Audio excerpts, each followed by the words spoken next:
Hello everyone, welcome back into this channel, and in this video I will like to show you the way how to set a reminder for your special occasion on iPhone.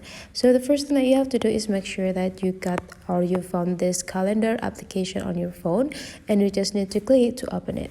And after that, you just need to find the specific date of the occasions or the events that you want to have.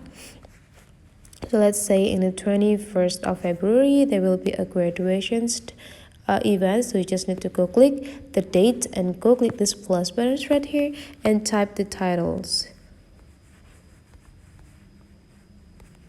And after that, you can also set the reminder. You can start the reminders at 8, let's say.